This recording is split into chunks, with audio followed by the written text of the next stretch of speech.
Chapter चालू करते हैं।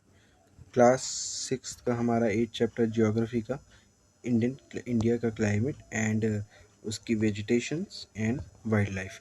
तो हम इन तीनों के बारे में पढ़ेंगे कि क्लाइमेट कैसा होता है, वेजिटेशन कौन कौन सी है इंडिया के अंदर और वाइल्ड लाइफ कौन कौन से हैं, यानी कि जानवरों के बारे में जो हम पढ़ेंगे उसके बारे में हम यहाँ पे देखेंगे। कि पहले हम चलो देखते हैं यहाँ पे, इसके मैं रब कर देता हूँ उधर। तो इसके अंदर जैसे कि हमने सुना होता है कि वेदर के बारे में बहुत न्यूज़ में रहता है कि what is weather, weather and all. ठीक है, तो वेदर मतलब क्या होता है, वेदर का मतलब क्या होता है, डे टू डे चेंजेस जो होते हैं हमारे एटमॉस्फेयर, जो भी हमारे आसपास में जो चेंजेस होते हैं वो जो एटमॉस्फेयर के अंदर है, जो भी एटमॉस्फेयर के अंदर जो भी चेंज होता है डे टू डे के अंदर, उसको हम बोलते हैं वेदर। तो ये वेदर का होता है कि अगर हम यहीं से डेफिनेशन देखें तो वेदर की यही डेफिनेशन आएगी, बस यहाँ से लेके यहाँ तक की। तो ये क्या होता है, it include changes in temperature, जो टेम्परेचर जो चेंज होता रहता है वो भी इसी का पार्ट होता है, वेदर का ही, क्योंकि जब टेम्परेचर चेंज होता है तो उससे ही हमारा वेदर बनता है। अगर मैं बात करूँ कि देखो इसके अंदर 3 कंपोनेंट होते हैं चेंजेस के, टेम्परेचर के अंदर चेंज होना, रेनफॉल के अंदर चेंज होना एंड सनशाइन। तो जब 3 चीज़ों के अंदर चेंज होता है, टेम्परेचर, रेनफॉल एंड सनशाइन के अंदर चेंज होता है, तब जाके वेदर के अंदर चेंज होता है। फिर अब हम दूसरा आते हैं, एक दूसरा हम सुनते हैं क्लाइमेट। तो क्लाइमेट क्या होता है, क्लाइमेट वो होता है जब हम एक पर्टिकुलर एरिया, कोई भी एरिया, उसका हम वेदर चेक करते हैं, उसका हम वेदर चेक करते हैं उस पर्टिकुलर एरिया का। फॉर एग्जांपल मैं दिल्ली का वेदर ले लूँ, तो मैं दिल्ली का वेदर चेक करेंगे कम से कम कब तक का, 10 टू 30 ईयर्स का, उसका एवरेज। तो 32 वो 10 टू 30 ईयर्स का एवरेज जो भी आएगा वो हमारा कहलाता है क्लाइमेट। ठीक है, तो ये होता है हमारा क्लाइमेट। तो किसी भी एरिया का हम क्लाइमेट ऐसे चेक करते हैं। अब इसके बारे में हम और आगे देखते हैं, इसके आगे जैसे कि और भी हम, जैसे कि हमने अलग अलग टाइप के सीज़न होते हैं जो हमारे सीज़न हैं कि, और जैसे क्लाइमेट की मैं बात करूँ, जैसे हम पहाड़ों का क्लाइमेट बोलते हैं कि पहाड़ों का क्लाइमेट कैसा होता है, ठंडा होता है।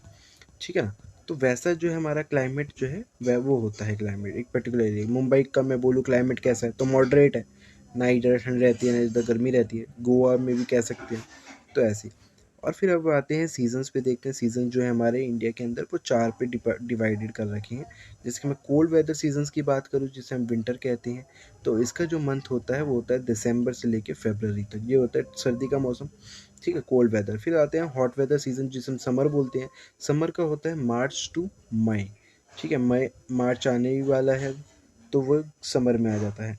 फिर आता है साउथ वेस्ट मानसून सीज़न, जो होती है रेनी सीज़न, रेनी करवाता है, वो होता है जून टू सितंबर। और फिर उसके बाद जो आता है हमारा, आता है सीज़न जो होता है रिट्राइविंग मानसून, यानी कि जाता हुआ मानसून। जाता हुआ मानसून कौन सा होता है, जो जा रहा होता है उसको हम बोलते हैं ऑटम। ऑटम कब आता है, अक्टूबर टू नवंबर आता है। तो ये जो है हमारा जो क्लासिफिकेशन ऑफ सीजन है ये 4 फेजेस में हो रखा है, winter, summer, rainy and autumn. ठीक है, तो ये भी ध्यान रखेंगे अभी आप। और अभी कौन सा आने वाला है, हमारा समर आने वाला है। ठीक है, तो ये हो गया है। फिर इसके आगे हम देखते हैं, तब ये देखते हैं कोल्ड वेदर कौन सा मौसम होता है, कोल्ड वेदर सीजन जो विंटर जिसे हम कहते हैं। जब क्या होता है ड्यूरिंग द विंटर सीजन, जब सर्दियों का समय होता है तो सनरेज क्या होती है, do not fall directly region, यानी कि जो भी रीजन होता है, जो भी एरिया है, तो उस पर क्या होता है डायरेक्टली फॉल नहीं करती हैं। ठीक है, तो इस वजह से क्या होता है, कम हीट होती है। कम हीट होने के कारण क्या होता है, वेदर थोड़ा ठंडा रहता है। जब जिसे हम सर्दी कहते हैं, विंटर हो जाता है, जिसका टेम्परेचर क्या होता है नॉर्थ इंडिया के अंदर लो हो जाता है। क्यों, क्योंकि डायरेक्ट रेस नहीं पड़ रही होती, इसलिए क्या हो जाता है, हमारा टेम्परेचर लो हो जाता है। वही हम दूसरी की बात करूँ मैं, हॉट वेदर सीजन जिसे हम समर बोलते हैं, तो समर में ऐसा क्या हो जाएगा, तो समर में ऐसा हो जाता है कि हमारा हॉट वेदर सीजन रहता है, क्योंकि सन की रेस बहुत ज़्यादा और डायरेक्टली फॉल करती है किसी एरिए पे, तो उसका टेम्परेचर क्या हो जाता है, बढ़ जाता है, टेम्परेचर बिकम वेरी हाई, बहुत हाई हो जाता है। और ये भी कहाँ की बात कर रहे हैं, नॉर्थ इंडिया की, क्योंकि यहाँ पे भी नॉर्थ इंडिया की बात होती है, तो यहाँ पे भी नॉर्थ इंडिया की ही वो बात कर रहे हैं यहाँ पे भी, तो नॉर्थ इंडिया। ठीक है, और अगर मैं बात करूँ कि यहाँ पे अगर हॉट और ड्राई विंड चल रही होती है, गर्म और सूखी विंड चल रही होती है, जिसे हम क्या बोलते हैं, लू बोलते हैं। क्या बोलते हैं, लू बोलते हैं। जो बहुत ज़्यादा, जब जून जुलाई गर्मी होती है, जनरली जून की गर्मी बहुत ज़्यादा होता है, तो ब्लो ड्यूरिंग द डे के टाइम पे ये ब्लो करती हैं। Hot and dry winds called लू। तो ये यहाँ तक लेके यहाँ तक डेफिनेशन है इसकी, ठीक है। अब इसके आगे चलते हैं, आगे देखते हैं इसको। ये इसमें कुछ है नहीं, बट अब आते हैं यहाँ पे साउथ वेस्ट मानसून और रेन। साउथ वेस्ट मानसून, सबसे पहली बात हम ये बताएंगे, साउथ वेस्ट मानसून और जिसको हम क्या बोलते हैं रेनी सीजन, जिसकी वजह से क्या होता है रेन जो है वो आती है। अब उसके बारे में हम देखते हैं, जैसे कि यहाँ पे क्या लिखा है, ये जो सीज़न जो है ये आता है और क्या लाता है, एडवांस मानसून को लाता है। किसको लाता है, एडवांस मानसून को लाता है। क्यों, ये अरेबियन सी से विंड्स आती हैं एंड बे ऑफ बंगाल से भी आती हैं, किधर की तरफ आती है, लैंड की तरफ आती हैं। और ये क्या लाती है, मॉइस्चर लाती है अपने साथ, जो और फिर डायरेक्ट माउंटेन से टकरा के क्या कर देती है, रेनफॉल कर देती हैं।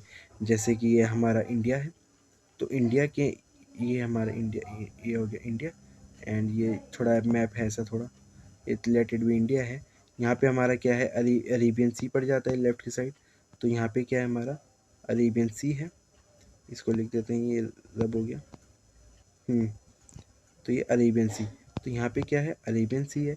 यहाँ पे क्या है, बे ऑफ बंगाल है, तो यहाँ पे हमारा है बे ऑफ बंगाल। राइट साइड की तरफ अगर मैं देखूँ, इसको हटाओ, बे ऑफ बंगाल, तो बे ऑफ बंगाल। तो जब यहाँ से क्या होता है, यहाँ पे क्या है, दोनों सी हैं, ये भी समुद्र, ये भी सारा समुद्र है, ये भी सारा समुद्र है। तो यहाँ से क्या आती है, विंड्स आती हैं। जब यहाँ से विंड्स आती है तो क्या होती है, माउंटेन्स पे टकराएंगी। अब माउंटेन से टकराते ही क्या कर देती हैं वो, विंड्स क्रिएट कर देती हैं। क्या आ जाता है, विंड्स आ जाती हैं, जिसकी वजह से क्या होता है हमारे, बारिश होने लग जाती हैं, ठीक है। टकराएंगी, यहाँ से आएंगी और फिर पहाड़ों से टकराएंगी और फिर वो क्या कर देती है, रेन कर देती हैं। तो ये हो जाता है रेनी सीज़न। लेकिन इसका नाम साउथ वेस्ट मानसून क्यों है, क्योंकि ये जो विंड्स जो आती हैं जिसकी वजह से यहाँ पे रेन होती है नॉर्थ इंडिया में, तो वो यहाँ से आती है। ये साउथ हो गया, ये साउथ वाला पार्ट, और यहाँ से क्या होता है, वेस्ट, तो इस रास्ते से आती हैं विंड्स, ठीक है, मॉइस्चर कैरी करके अपने साथ, पानी कैरी करके, और यहाँ से क्या कर देती हैं वो, माउंटेन से टकरा के बारिश करती थी, इसलिए बोलते हैं साउथ वेस्ट मानसून। इसलिए क्या हो जाता है, जो रेनी सीज़न जो होता है, इसलिए जहाँ पे क्या हो जाता है हमारा, जून जुलाई जो होता है हमारा, जनरली मैं बात करूँगा तो उसकी, तो जून का टाइम जो हमने देखा था ना अभी, तो यहाँ पे जो है जून और जुलाई वाला जो टाइम पीरियड होता है मोस्टली, तो जून एंड जुलाई के अंदर यहाँ पे ये आती है विंड्स, ठीक है। ये हो गया, इसको रब कर देते हैं, ये आगे समझ हो गया होगा आपको। और फिर अब देखेंगे, अब इसका सीजन्स ऑफ रिट्राइविंग मानसून, इसको हम ऑटम ऑटम बोलेंगे, यानी कि जाता हुआ मानसून। अब जाता हुआ मानसून कैसा है, जैसे अभी हमने देखा आता हुआ मानसून, जिसको बोलते हैं साउथ वेस्ट मानसून बोलते हैं। अब उसका जाता हुआ पार्ट देखेंगे, जैसे कि यहाँ पे दे रखा है हमको कि क्या है यहाँ पे, रिट्राइविंग मानसून यानी कि ऑटम जिसे हम बोलते हैं, ठीक है। ऑटम ऑटम कब आता है हमारा, अक्टूबर टू नवंबर में आता है। अक्टूबर टू नवंबर में हमारा क्या आएगा, ऑटम आएगा, ठीक है ना। अब ये देखो, यहाँ पे हमने क्या देखा था अभी, रेनी सीज़न देखा था। तो रेनी सीज़न हमने यहाँ पे देखा कि रेनी सीज़न कब है, ये जून टू सितंबर होता है, ठीक है। लेकिन ज़्यादातर रेन हमारी कब आएंगी, जून के टाइम पे तो बहुत ज़्यादा ही होती है, जैसे हमें पता ही है जून के टाइम पे बहुत ज़्यादा रेन होती है। तो वहाँ तो वो उसका रीज़न भी क्या है हमारा, वही है हमारा साउथ वेस्ट मानसून। अब देखते हैं रिट्राइविंग मानसून, जो हमारा ऑटम यानी कि अक्टूबर से लेके हमारा नवंबर जो हमारा बारिश होती है, वो क्यों होती हैं, तो उस समय क्या होता है, मूव्स, जो विंड्स होती हैं वो मेन लैंड से वापसी बे ऑफ बंगाल की तरफ जा रही होती हैं।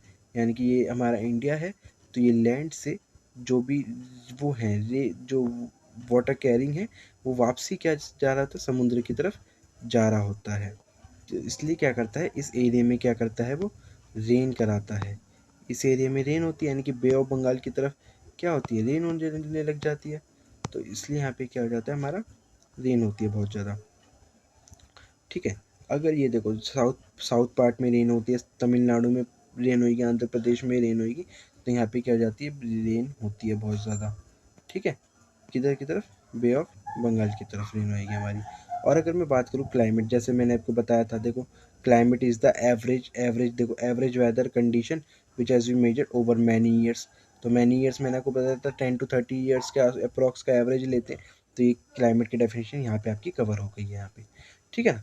ये हमारे हमने देखा वो देखा था अभी हमने, ये देख लिया हमने। सीजन ऑफ रिट्राइविंग मानसून, जाता हुआ मानसून देखा हमने, तो तमिलनाडु आंध्र प्रदेश में जाता हुआ रेन कराएगा। और फिर देखा था वेस्टर्ली मानसून, देखा था हमने साउथ वेस्ट मानसून, ये वाला मानसून देखा था जब, है ना। साउथ वेस्ट मानसून जो आता है हमारा जून से लेके हमारा सितंबर तक आता है, जून से लेकर सितंबर में आएगा। और सबसे ज़्यादा बारिश यहाँ पे कब होती है, हमारी मुंबई के अंदर सबसे ज़्यादा बारिश होगी, मुंबई में बहुत ज़्यादा बारिश हो जाएगी उस समय, ठीक है ना। तो ये हो जाता है, मुंबई के टाइम पे इस समय नहीं जाना चाहिए, जून से लेकर सितंबर में बारिश हमें बहुत ज़्यादा मिलती है, ठीक है ना। और फिर उसके बाद हम देखते हैं यहाँ पे, अब ये तो हो गया हमारा क्लियर। तो अब हम आगे देखते हैं, इसको पहले मैं रब कर देता हूँ। इरेजर चाहिए। फिर अब देखेंगे हम मॉनसून क्या, ये जो मॉनसून हमने पढ़ा है, ये मॉनसून है क्या बेसिकली। तो मॉनसून का जो ये वर्ड जो मैं बोल रहा हूँ बाबा, मॉनसून मॉनसून, तो व्हाट इज़ दैट। ये जो क्लाइमेट का, जो हमारा क्लाइमेट जो इंडिया का है, ये हमारा मॉनसून में डिफाइन कर रखा है। जैसे मैंने बताया था 4 सीज़न होते हैं। तो जो मॉनसून है, मॉनसून क्या है, मॉनसून तो हमने अरेबियन वर्ड है, एक तो अरेबियन वर्ड है जो जो क्या है, मौसम है। तो मौसम से हमारा क्या बना है, मॉनसून लिया गया है। तो अरेबियन वर्ड में एक वर्ड होता है मौसम, तो वहाँ से हमने एक वर्ड लिया है, उसको इंडिया के अंदर हम उसको मौसम को ही क्या बोलते हैं, मॉनसून बोलते हैं। जिसका मतलब क्या होता है, सीज़न। जो मैंने बताया 4 टाइप ऑफ सीजन्स होते हैं, तो हम ये भी बोल सकते हैं 4 टाइप ऑफ मॉनसून होते हैं, ठीक है। अब ये क्या होता है, क्योंकि इंडिया की लोकेशन जो है कहाँ रहती है बेटा, ट्रॉपिकल रीजन। ये इंपॉर्टेंट है कि इंडिया की लोकेशन कहाँ होती है, इंडिया की लोकेशन ट्रॉपिकल रीजन में होती है, ठीक है ना। और ये जो हमारे इंडिया की तरफ जो रेंज जो सबसे ज़्यादा लाते हैं, कौन लाती है, मानसून विंड्स। ये मैंने बताया था, इंडिया की तरफ जो ये वाली विंड्स हैं, मानसून विंड्स कहलाएंगी ये, ठीक है ना। और इसके वजह, अब देखो, अब दूसरी चीज़ हमारे पास ये आती है कि इंपॉर्टेंट यहाँ से क्वेश्चन बनता है कि एग्रीकल्चर जो होता है कहीं पे भी, इंडिया में नहीं कहीं पे भी, वो डिपेंड किस पे होता है, रेन पे होएगा। क्योंकि पानी तो चाहिए होगा ना, किसी भी एग्रीकल्चर को अगर आपको ग्रो करना है तो आपको क्या चाहिए होता है, पानी चाहिए होता है।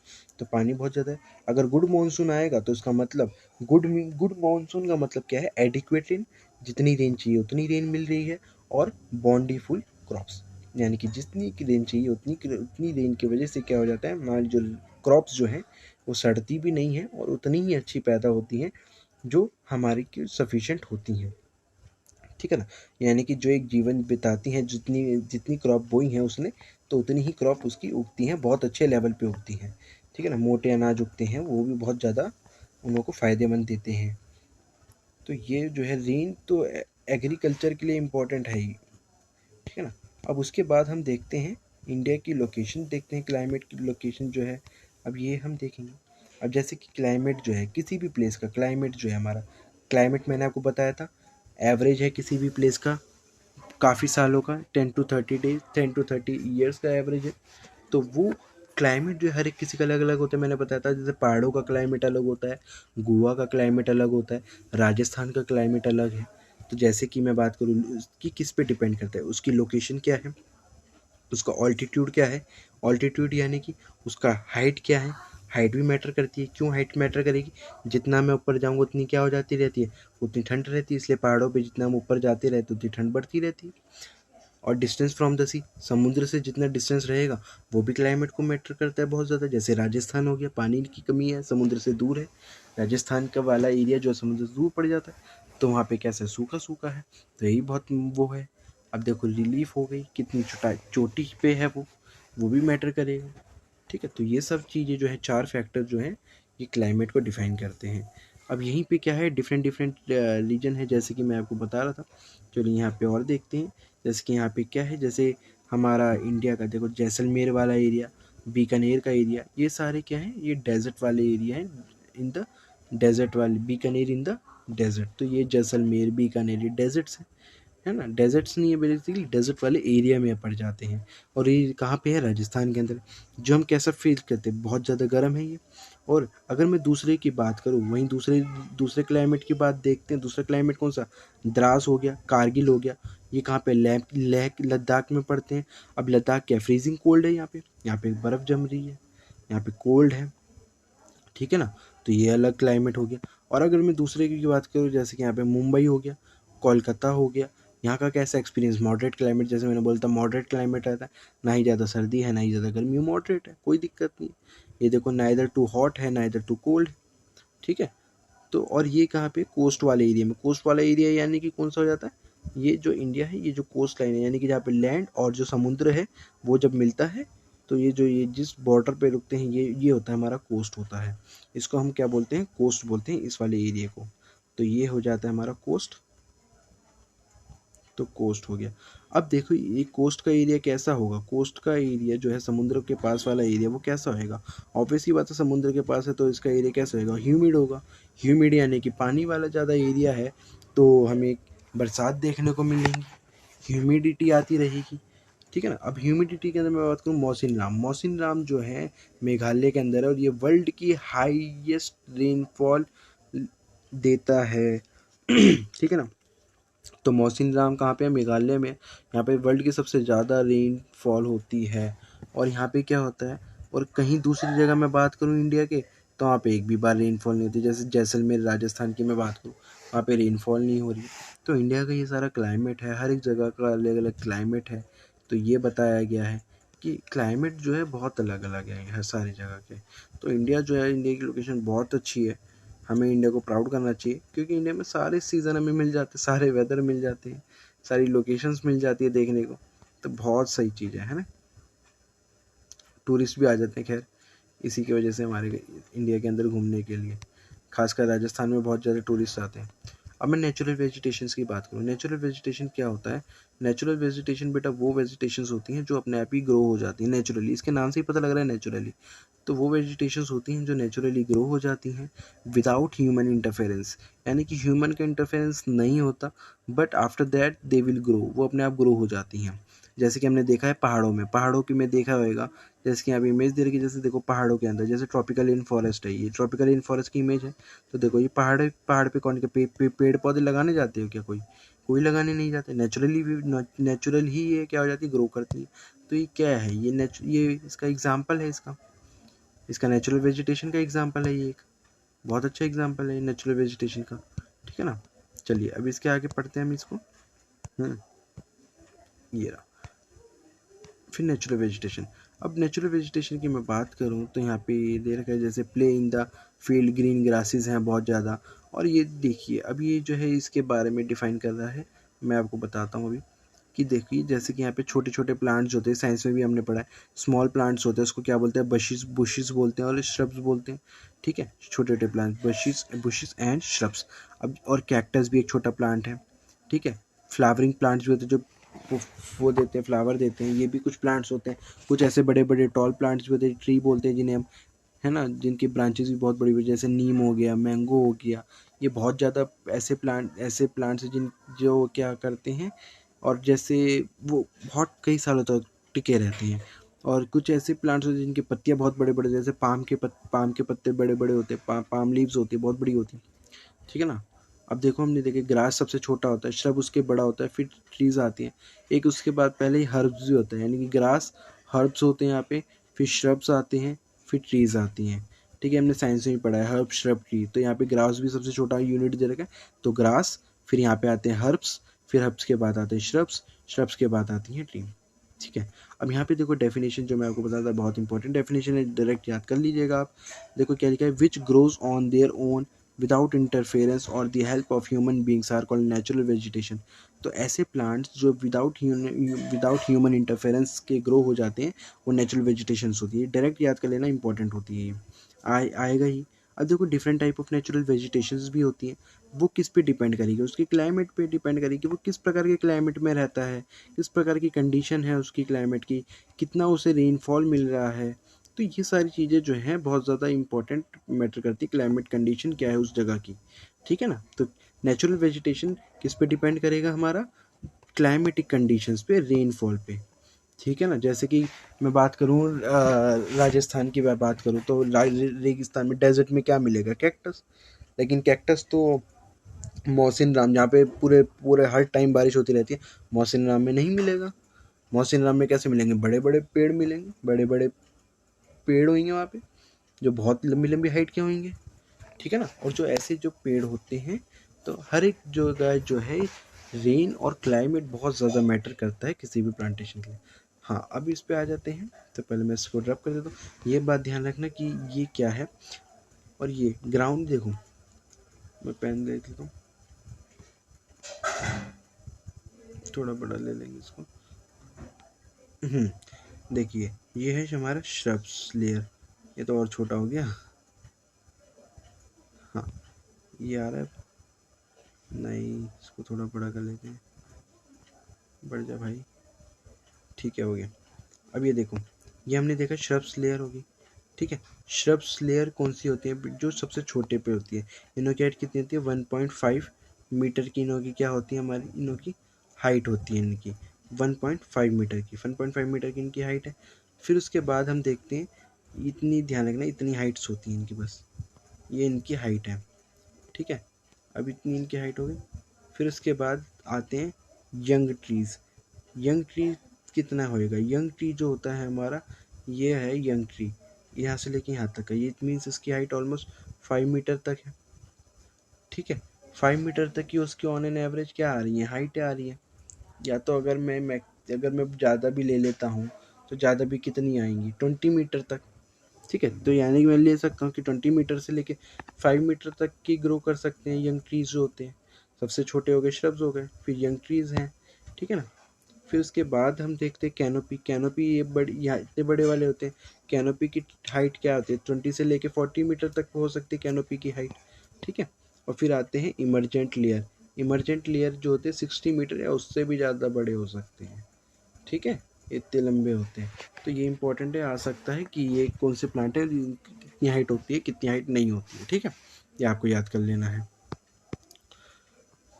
और फिर हम यहाँ पे देखेंगे कि ये देखो, ये याद रखना, ट्रॉपिकल रेन फॉरेस्ट ऐसे रेन फॉरेस्ट होते हैं कि जो घर हरे भरे, हरे भरे वन भी बोलते हैं इन लोगों की, बहुत ज़्यादा हरियाली होती है, बहुत ज़्यादा, लेकिन ये इन लोगों को बारिश चाहिए होती है। जैसे मौसिन राम एरिया में हमें देखने को मिल जाएगा, नॉर्थ ईस्ट एरिया में देखने को मिल जाएगा, क्योंकि नॉर्थ ईस्ट एरिया में वह है मेघालय, बारिश बहुत होती है, माउंटेन्स हैं।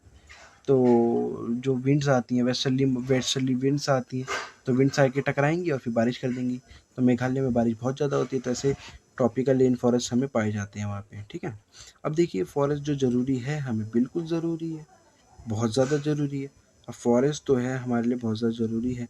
अब वो वेरियस फंक्शंस भी परफॉर्म करता है, कैसे, जैसे कि देखो, प्लांट क्या करेगा, ऑक्सीजन रिलीज़ करेगा, है ना।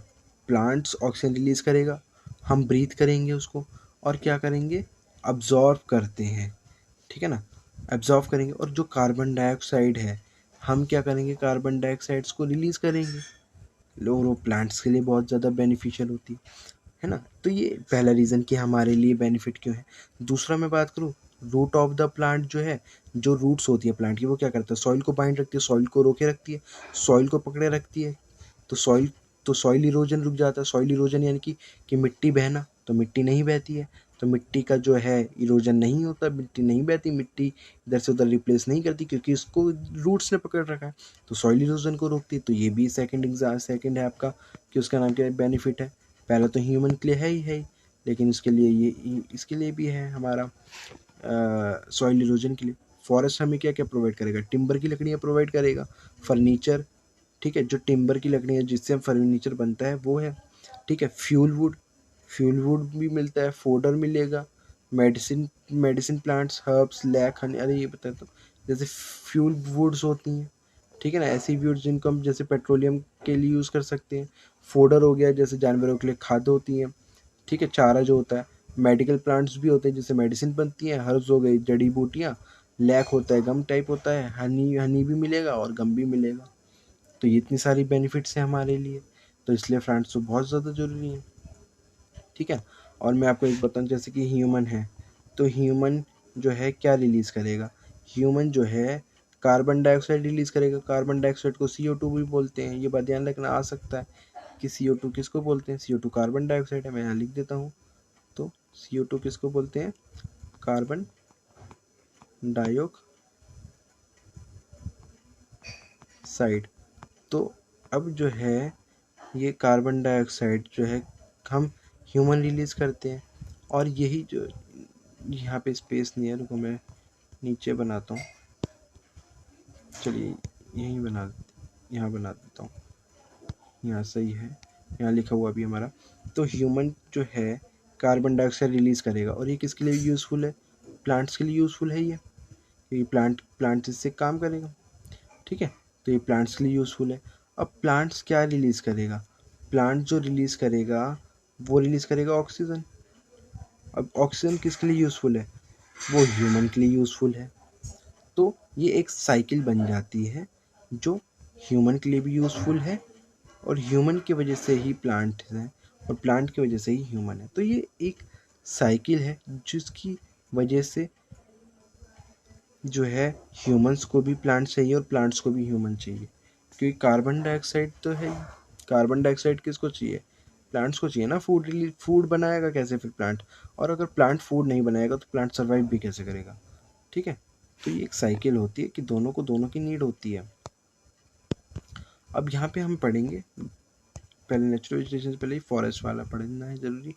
अब फॉरेस्ट जो है हमारा ये रहा, नेचुरल वेजिटेशन एंड हैबिटेट। ये PDF में क्या हो गया, चलिए यहाँ पे देखते हैं, आ जाएगा लोड होके। तो फॉरेस्ट एंड नेचुरल वेजिटेशन, ये मैंने बता दिया आपको, natural vegetation have been destroyed. यहाँ पे हम देख रहे थे तो नेचुरल वेजिटेशन जो है वो डिस्ट्रॉयड हो गई है। नहीं, इसमें तो कुछ ज़्यादा इंपॉर्टेंट नहीं है इसमें। अच्छा ये देख लीजिए, ये कुछ है यहाँ पे। आ गया, ये लोड हो गया। अब देखिए यहाँ पे नेचुरल वेजिटेशन जो है वो डिस्ट्रॉयड, बहुत ज़्यादा डिस्ट्रॉय हो रखी हैं, क्योंकि लोग पेड़ पौधे काटे जा रहे हैं, बिल्डिंग्स बना रहे हैं। लेकिन इसके लिए फॉरेस्ट वो हो रहे हैं, वेस्ट वो कट रहे हैं। तो क्या हो जाता है, reckless of cutting trees, cuttings की बहुत ज़्यादा क्या हो रही है, ट्रीज़ की बहुत ज़्यादा कटिंग हो रही है। तो इसके लिए हमें क्या करना चाहिए, हमें प्लांट्स को और प्लांट्स मोर ट्रीज़ प्रोटेक्ट करने चाहिए जो भी हैं। हमें तो पहली बात तो क्या करना चाहिए, हमें पेड़ पौधे लगाने चाहिए, और फिर जो बचे हुए हैं जो हैं एग्जिस्ट, उनको कटने से बचाना चाहिए, प्रोटेक्ट करना चाहिए। इसके लिए कई इंपॉर्टेंट प्रोग्राम्स भी चल रहे हैं, जैसे कि एक वन महोत्सव है, वन महोत्सव चल रहा है। इसमें क्या करते हैं, और इसमें कोई लोगों को इन्वॉल्व करना चाहिए, जिससे कि हमारी जो अर्थ है वो क्या रहे, ग्रीन रहे, ठीक है ना। वन महोत्सव किससे रिलेटेड है, वन का मतलब होता है बेटा फॉरेस्ट ही होता है, तो उसको दूसरा नाम भी आ सकता है कि फॉरेस्ट फेस्टिवल, ठीक है, फॉरेस्ट फेस्टिवल। तो फॉरेस्ट फेस्टिवल कुछ नहीं, वन महोत्सव का ही इंग्लिश में ट्रांसलेशन, ठीक है। तो ये बात ध्यान रखना। और फिर उसके बाद हम देखते हैं, देखिए यहाँ पे फॉरेस्ट पे रहते हैं, मेडिसिन बनती हैं, ठीक है। तो ये सारी चीज़ें कहाँ से बन रही हैं, ये सारी यहीं से बनी। जैसे यहाँ पे देखो ऑक्सीजन देता है ट्री, हमें मेडिसिन देता है, शेल्टर दे रहा है रहने के लिए, फॉडर ये दे रहा है जानवर जो खाते हैं, हमारा फ्यूल दे रहा है, जैसे लकड़ी काट के फर्टिलाइज़र बनाते हैं, ठीक है, फर्टिलाइज़र्स वगैरह में यूज़ हो जाता है हमारा, ठीक है। और जो है स्पोर्ट्स के गुड्स बनते हैं, फर्नीचर बनता है टिम्बर की लकड़ियों से। ये ये आ जाएगा कि टिम्बर की लकड़ियों से क्या बनेगा, तो टिम्बर की फर्नीचर बनता है। सॉइल को बाइंडिंग रखेंगी, ये को रूट्स हैं इसकी, रबर बनती है, जैसे टायर हो गया, रबर हो गया, ये भी ट्री से बनता है। टिम्बर की लकड़ी जो मैं आपको यहाँ बता रहा था। Natural habitat for wild life, natural habitat wild life यानी कि वो जानवरों के लिए रहने की जगह बन जाती हैं। हनी बनता है जो हम खाते हैं, वो ट्री से बनता है, फ्रूट्स बनते हैं, गम्स एंड लैक, ठीक है। तो ये सब चीज़ें कहाँ से मिलती हैं, ये हमें सब चीज़ें ट्री से मिलती हैं। ये इंपॉर्टेंट है, ये बात ध्यान रखिएगा, क्योंकि ये क्वेश्चन आता है कि ट्री से फॉरेस्ट, क्योंकि आजकल फॉरेस्ट जो है बहुत ज़्यादा ही कट रहे हैं। तो ये आपको पता होना चाहिए कि फॉरेस्ट आजकल क्यों नेसेसरी है, ये इंपॉर्टेंट है, ठीक है ना। चलिए इसके आगे देखते हैं। पहली बात हम देखते हैं नेशनल एनिमल कौन कौन से हैं। जैसे टाइगर हमारा क्या है, नेशनल एनिमल है। अब ये काफ़ी जगह कंट्री के अंदर पाया जाता है, ठीक है ना। अब जैसे मैं बात करूँ गिर फॉरेस्ट कहाँ पे, गुजरात में है, और जो कि क्या है, होम है किसका, किसका होम है, एशियाटिक लायंस का होम है। और अगर मैं बात करूँ टाइगर सबसे ज़्यादा कहाँ पे है, तो टाइगर बेटा मध्य प्रदेश के अंदर सबसे ज़्यादा मात्रा में है, ठीक है, नंबर्स में ज़्यादा, सबसे ज़्यादा। और गिर फॉरेस्ट के अंदर किसका होम माना जाता है, एशियाटिक लायंस का होम माना जाता है। अगर मैं एलिफेंट्स की बात करूँ, या फिर वन हॉर्न राइनोसोरस, एक सिंग वाला गैंडा की बात करूँ, ये कहाँ मिलेगा हमें, ये मिलता है हमें फॉरेस्ट ऑफ असम, असम के जंगलों में मिलता है। और एलिफेंट जो हैं केरला के अंदर भी फाउंड हो, केरला में भी पाए जाते हैं, कर्नाटक में भी पाए जाते हैं। कैमल्स और की बात करूँ, वाइल्ड एजिस की बात करूँ, यानी कि कैमल हो गया, और वाइल्ड एज यानी कि जंगली सांड हो गया, ठीक है। तो जंगली सांड जो हो जाए वो कहाँ मिलेगा, और वो जंगली गधा जो एज हो गया, ठीक है। तो वो कहाँ मिलेगा हमें, ग्रेट इंडियन डेजर्ट के अंदर मिलेगा और रन ऑफ कच्छ के अंदर मिलेगा। ग्रेट इंडियन डेजर्ट और रन ऑफ कच्छ कहाँ पे, ये दोनों ही गुजरात के अंदर है, ठीक है। ये great Indian desert and Rann of Kutch, ये दोनों ही कहाँ पे हमारे, दोनों ही गुजरात में है। अब मैं बात करूँ वाइल्ड गोट की बात करूँ, स्नो लेपर्ड और बियर्स हो गए, ठीक है ना, ये कहाँ फाउंड होते हैं, ये हिमालयन रीजन में फाउंड होता है। Wild goat, snow leopard and bears ये हिमालय रीजन में पाए जाते हैं। और भी कुछ एनिमल्स हैं जो पाए जाते हैं हमारी कंट्री के अंदर, जैसे monkey, wolf, jackal, nilgai and chital. तो ये कुछ जानवर जो हैं जो इंडिया के अंदर पाए जाते हैं। अब मैं बात करूँ कि देखो इंडिया जो है काफ़ी रिच है, बर्ड लाइफ की भी बात करूँ, ठीक है ना, बर्ड की भी इम्पोर्टेंस है हमारी इंडिया के अंदर, बर्ड्स को प्रोटेक्ट किया जाता है। जैसे कि बात करूँ कि नेशनल की पीकॉक जो है वो क्या नेशनल नेशनल बर्ड है हमारा, हमारा नेशनल बर्ड है वो, ठीक है। अब जैसे कि और भी कुछ बर्ड्स हैं, जैसे कि पैरट हो गया, पिजन हो गया, मैना हो गई, गीज, बुलबुल, डक्स हो गए। तो ये कुछ भी हैं जो हमारी जो बर्ड्स हैं हम उनको भी प्रोटेक्ट करते हैं। ऐसे कई बर्ड सेंचुरीज़ में हम क्या करते हैं, सेंचुरी बनाते हैं, वैसा इन्वायरमेंट बनाते हैं और वहाँ पे क्या करते हैं, इनको प्रिजर्व करते हैं। तो बर्ड्स के लिए सेंचुरीज होती है वो, ठीक है। Bird sanctuary, wild life sanctuary भी बोलते हैं, जो वाइल्ड लाइफ के लिए होती है, जंगली जानवर के लिए जो होती है ना, तो उन के लिए बनाई जाती है वो सेंचुरी, उनको प्रोटेक्ट करती हैं। अब ये जो देखिए, देखो जो क्या करती है, creator give but there natural habitat जैसा बनाया जाता है कि नेचुरली क्रिएट हुआ, सॉरी, नेचुरली क्रिएट हुआ वैसा बनाया जाता है, लेकिन एक्चुअल में है नहीं है कि होता मैन मेड है, यानी कि उसको फिर बाद में उसको नेचुरली ऐसा इन्वायरमेंट बनाया जाता है कि नेचुरली बने और फिर जानवर अपनी लाइफ जीते हैं। और देखिए यहाँ पे जो है बर्ड्स को भी प्रोटेक्शन दी जाती है फ्रॉम हंटर्स के थ्रू, कि हंटर्स उसको मार ना दे, ठीक है ना। तो ऐसे कई चीज़ें हैं जो हमें प्रोटेक्ट करनी चाहिए। अब जैसे कई स्पीशीज़ जो हैं स्नेक्स की, कई स्पीशीज़ जो इंडिया में पाई जाती है, जैसे इंडिया के अंदर कोबरा हो गया, ठीक है, क्रेट्स हो गया, ये इम्पॉर्टेंट है। अब जो जंगलों में हम फॉरेस्ट काट रहे हैं, हंटिंग कर रहे हैं, इससे वजह से क्या होता है, काफ़ी वाइल्ड लाइफ जो है ना, वाइल्ड लाइफ जो जंगली जानवर की जो संख्या है वो बेटा कम होती जा रही है, डिक्लाइनिंग रैपिडली, कम होती जा रही है। और ये काफ़ी जानवर ऐसे जो एक्सटिंक्ट हो चुके हैं, एक्सटिंक्ट मतलब कि ख़त्म हो चुके हैं, मिलते ही नहीं हैं, ठीक है। तो वो एक्सटिंक्ट हो चुके, ख़त्म हो गए हैं। अगर मैं बात करूं कि इसी इसी वजह से प्रोटेक्ट करने के लिए हमने क्या बनाया, नेशनल पार्क्स बनाए, सेंचुरी बनाए, बायोस्फीयर रिजर्व बनाए। ये इंपॉर्टेंट क्वेश्चन है कि हम एनिमल्स को प्रोटेक्ट करने के लिए, वाइल्ड लाइफ एनिमल्स को प्रोटेक्ट करने के लिए क्या क्या कर सकते हैं, तो नेशनल पार्क्स बना सकते हैं, सेंचुरी बना सकते हैं और बायो रिजर्व बना सकते हैं। ये सब चीज़ें बेटा गवर्नमेंट की हेल्प के थ्रू बनता है और ये तीनों ये जानवरों के प्रोटेक्ट करने के लिए बनाया जाता है, ठीक है। ये सब होता है बेटा कि उसके लिए ही होता है, नेचुरली लगता है हमको सब कुछ, ठीक है। जैसे मैं टाइगर की बात करूँ तो प्रोजेक्ट टाइगर चलाया गया टाइगर को बचाने के लिए, प्रोजेक्ट एलिफेंट बनाया गया, प्रोजेक्ट एलिफेंट बनाया गया एलिफेंट्स को बचाने के लिए, ठीक है ना। तो ये दोनों बनाए गए। अगर मैं उसकी बात करूँ कि बाद में इंडिया के अंदर जो है काफ़ी चीज़ें जो हैं जानवरों की काट के बेचने जाने लगी, जैसे कि उनकी हड्डियाँ, उनके हॉर्न, सींग वगैरह, उनके फर, उनकी स्किन्स, उनके फैदर जो हैं वो बेचने लगे। तो इस वजह से जैसे कि हम बोलते हैं, बड़े शौक से बोलते हैं भाई मेरे लेदर के शूज़ हैं। अब लेदर किससे बनेगा, जानवर को मार के उसकी खाल से ही तो बनेगा, तो ये भी गलत चीज़ है। तो हमें अवॉइड करना चाहिए लेदर से बनी हुई चीज़ें भी, ठीक है। और इसी चीज़ों के लिए, वाइल्ड लाइफ चीज़ों को प्रिजर्व करने के लिए हम क्या करते हैं, फर्स्ट वीक ऑफ अक्टूबर को क्या करते हैं, वाइल्ड लाइफ वीक डिक्लेयर करते हैं, कि जिससे कि क्या करें, अवेयरनेस क्रिएट करें कंसर्निंग हैबिटेट एनिमल किंगडम्स, यानी कि जो अवेयरनेस क्रिएट करें कि हमें जानवरों के हैबिटेट जो हैं, जहाँ पे जानवर रहते हैं, उनको बचाना चाहिए, क्योंकि बट जानवर नहीं होंगे ना तो उससे क्या हो जाएगा, इन्वायरमेंट को लॉस होगा, इन्वायरमेंट को लॉस होगा तो अल्टीमेटली हमें लॉस होगा। तो इसलिए हम क्या करते हैं, जानवरों को ही बचाते हैं। फॉरेस्ट को बचाना तो है ही, एज यूजल बहुत ज़्यादा ही इम्पोर्टेंट है। चलिए यहाँ पे क्वेश्चन आंसर करते हैं।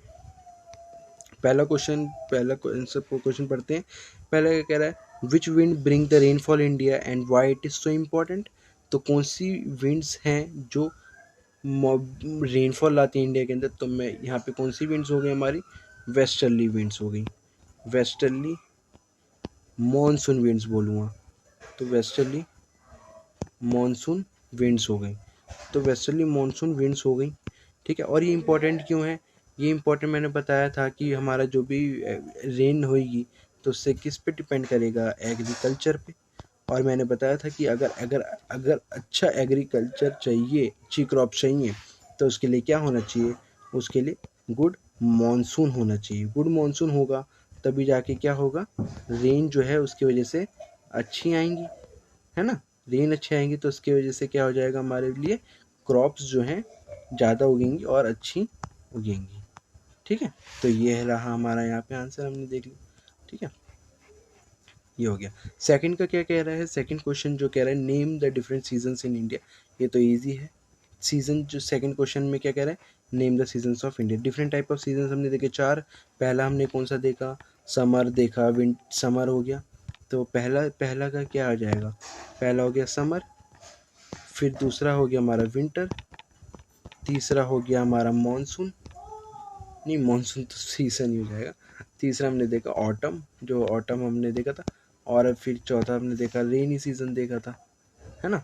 तो ऑटम सीजन भी हमने देख लिया था यहाँ पे, ऑटम सीजन। ठीक है, तो ये 4 सीजन हो गए। तो और फिर सी वाले की पार्ट पे बात करूँ, what is the natural vegetation.